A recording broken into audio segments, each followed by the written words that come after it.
Abu Dhabi के एक jail में जेल का कैप्टन आता है और महिला सेल के अंदर जाता है और वहाँ पे एक महिला का नाम पुकारा जाता है जिसकी नाम शहजादी होती है और उसको बुलाया जाता है और कैप्टन के सामने सिपाही आके खड़ा कर देता है। कैप्टन बोलता है कि शहजादी, तुम्हारे पास 24 घंटे का वक्त है, तुमको उसके बाद फांसी का सज़ा दिया जाएगा। तुम्हारा कोई अंतिम इच्छा है, हमको बता सकती हो, हम उसको पूरी करने की कोशिश करेंगे। शहजादी जब ये बात सुनती है, उसके पैर के नीचे से ज़मीन खिसक जाती है और वो सोचने पर मजबूर हो जाती है कि हम कहाँ से कहाँ आ गए, किस चीज़ के लिए आए और हमको क्या सज़ा अभी मिल रहा है। जब सब कुछ सोच लेती है शहजादी, उसके बाद बोलती है, सर मेरा आखिरी ख्वाहिश कुछ भी नहीं है और हम चाहते हैं कि हम अंतिम क्षण में अपने अम्मी और अब्बू से बात कर लें। जब ये बात सुनता है जेल का कैप्टन और सिपाही को बोलता है, ठीक है, इसके अम्मी और अब्बू को फ़ोन लगाओ और इसको बात करा दो। जब वह अम्मी और अब्बू से फ़ोन पे बात कर रही थी, जब फ़ोन रिसीव होता है उसका, अम्मी फ़ोन रिसीव करती है और अम्मी को बोलती है, अम्मी सलाम। उसके बाद अपना बातचीत करना स्टार्ट करती है।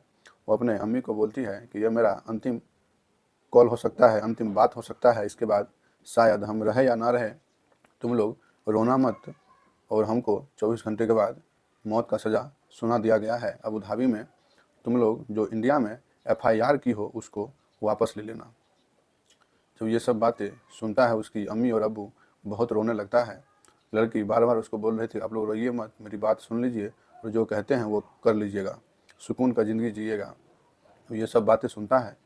2-4 लोग होता है उसके घर पे, वो सब भी ये सब बातें सुनते हैं। पूरा मार्केट में बात फैल जाता है, पूरे गांव में फैल जाता है, इस लड़की को फांसी होने वाली है, शहजादी को, जो भारत से अबू धाबी गई थी। आखिर क्यों उसको फांसी पड़ने वाली है, ये बातें जानने के लिए वीडियो में बने रहें। अगर नए हैं तो चैनल को सब्सक्राइब कर लीजिए। एक छोटी परिवार की शहजादी को अबू धाबी में क्यों फांसी दिया जा रहा है, अभी मीडिया में ये बात बहुत चर्चित है। नमस्कार दोस्तों, ये कहानी शुरू होता है, यूपी का एक ज़िला पड़ता है बांदा और बांदा का एक थाना पड़ता है मठ और उसी का एक गांव पड़ता है रामउंगली। एक परिवार होता है जिसमें शहजादी का जन्म होता है और शहजादी बहुत ही सुंदर होती है और पढ़ने में बहुत ही तेज तर्रार लड़की होती है। शहजादी का जन्म एक शब्बीर खान के परिवार में होता है। शब्बीर खान उसके पिताजी का नाम था, यानी अब्बू का नाम था। जब वो 8 साल की थी शहजादी, तब वह उसकी मम्मी जो थी, उसकी अम्मी जान, वह किचन में पानी गर्म कर रही थी। जब शहजादी स्कूल से आती है, देखती है पानी खौल रहा है, मम्मी से बोलती है कि मम्मी पानी खौल रहा है, कि पानी को हम नीचे उतार दें।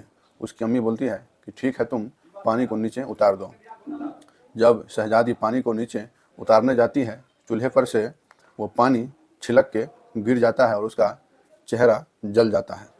जब चेहरा जल जाता है, इलाज करता है, जितना भी हो सके पैसा लगाता है उसका अम्मी और अब्बू, जितना तक उसको हो सके वो करता है। जब वह शहजादी बड़ी हो जाती है, तब उसके अम्मी और अब्बू का उसका शादी का चिंता सताने लगता है। बहुत रिश्तेदार भी आते हैं, लेकिन शादी उसका ठीक नहीं हो पाता है क्योंकि उसका चेहरा जला हुआ था। जब ये सब से परेशान हो जाती है शहजादी, सोचती है क्यों ना हम काहे शादी का इंतज़ार करें, हम किसी संस्था में जुड़ जाते हैं। उसी के गाँव के बगल में एक रोटी बैंक नामक संस्था था, NGO था। रोटी बैंक का मतलब हुआ कि जो भी भूखे व्यक्ति हैं उसको खाना प्रोवाइड करना। जब उस संस्था में जुड़ जाती है, वहाँ 6 मंथ काम करती है और जो पैसा होता है उससे कोशिश करती है अपना चेहरा को ठीक करने में, लेकिन वह ठीक नहीं हो पाता है। वहाँ एक लड़का उसको मिलता है जिसका नाम होता है मोहम्मद उजैर। मोहम्मद उजैर जब उससे मिलता है तो 1-2 महीना बातचीत होता है, दोनों का दोस्ती हल्का हल्का प्यार में बदलता है। मोहम्मद उजैर कहता है कि तुम्हारा चेहरा यहाँ ऐसे ठीक नहीं होगा, अगर तुम चाहती हो तो इससे ज़्यादा पैसा कमाना चाहती हो तुमको हम कहीं भेज सकते हैं तो बोलो, हम भेज देंगे। क्योंकि मेरा एक रिलेटिव जो है, रिश्तेदार जो है, अबू धाबी में रहता है और वहाँ तुम जाएगी, वहाँ कुछ नहीं करना है, उसका खाना बना देगी, रूम का साफ़ सफाई कर देगी, तुमको अच्छा खासा पैसा मिल जाएगा। और अभी अबू धाबी का 1 रुपया जो होता है वो भारत में 60 पैसे के बराबर होता है, यानी 60 रुपया के बराबर होता है।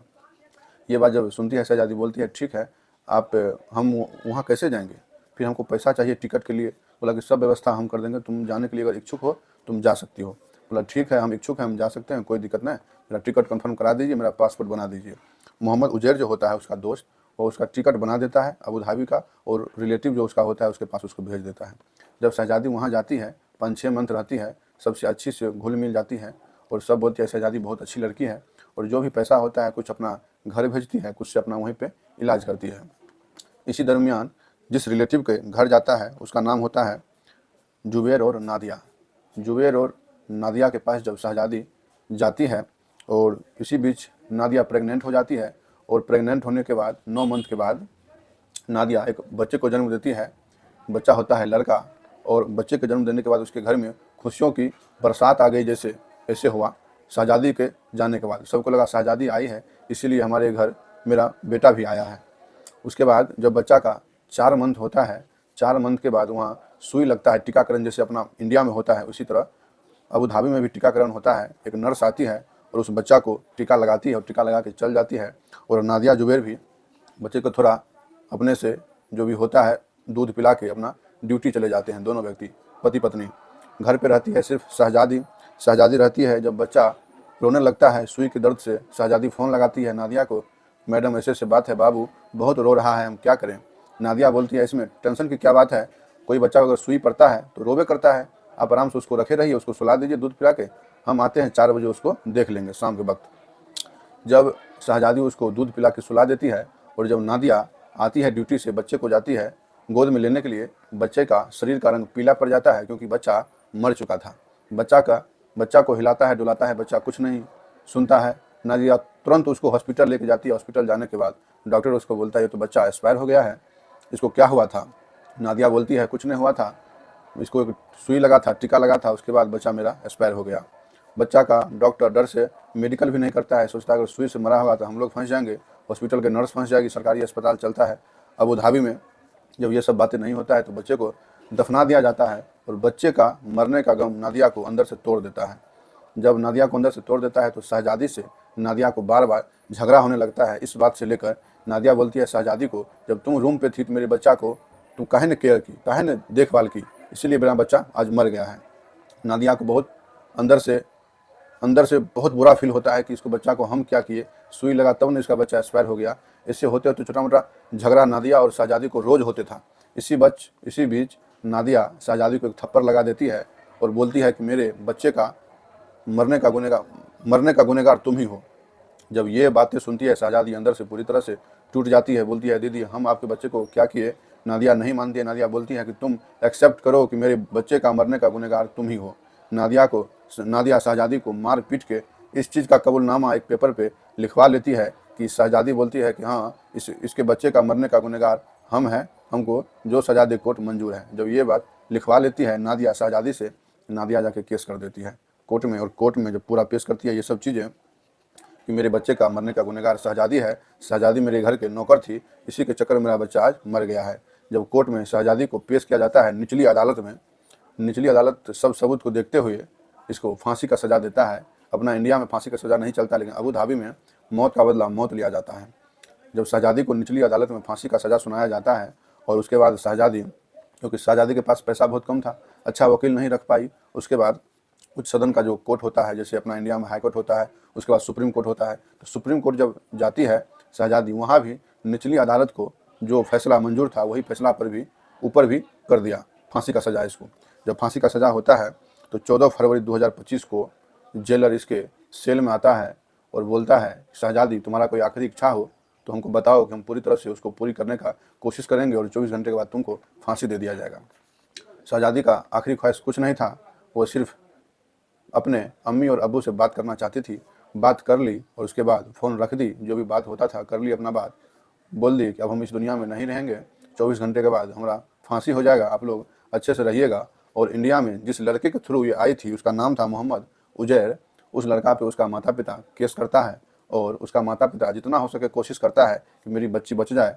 यूपी का बांदा जिला का माता पिता होता है, वो यूपी के सीएम योगी आदित्यनाथ से भी गुहार लगाती है, और भारत के प्रधानमंत्री को भी आवेदन लिखती है, और भारत का विदेश मंत्री होता है एस जयशंकर, उससे भी आवेदन लिखकर उसको भी पोस्ट करता है कि मेरी बच्ची को जान बचा लीजिए, लेकिन कोई सुनवाई नहीं होता है। जब ये वीडियो आप सुन रहे हैं, शायद शहजादी जिंदा है या नहीं मालूम नहीं, लेकिन अभी यह जो हमको अखबार से, न्यूज़ से और फ़ोन पे जो भी खबर मिला है आप लोगों को मैं सुना रहा हूँ। देखिए शहजादी सिर्फ अपना चेहरा बदलने के लिए अबू धाबी गई थी, काम करके अपना चेहरा बदल ले, उसका शादीशुदा जीवन अच्छा से कट जाए। ये कहानी कहने का मकसद किसी को परेशान करना नहीं है, किसी को नुकसान पहुंचाना नहीं है। ये कहानी अगर आपको अच्छी लगे तो हमारे चैनल को सब्सक्राइब कर लीजिए और आगे शेयर कर दीजिए। इसी के साथ जय हिंद, जय भारत।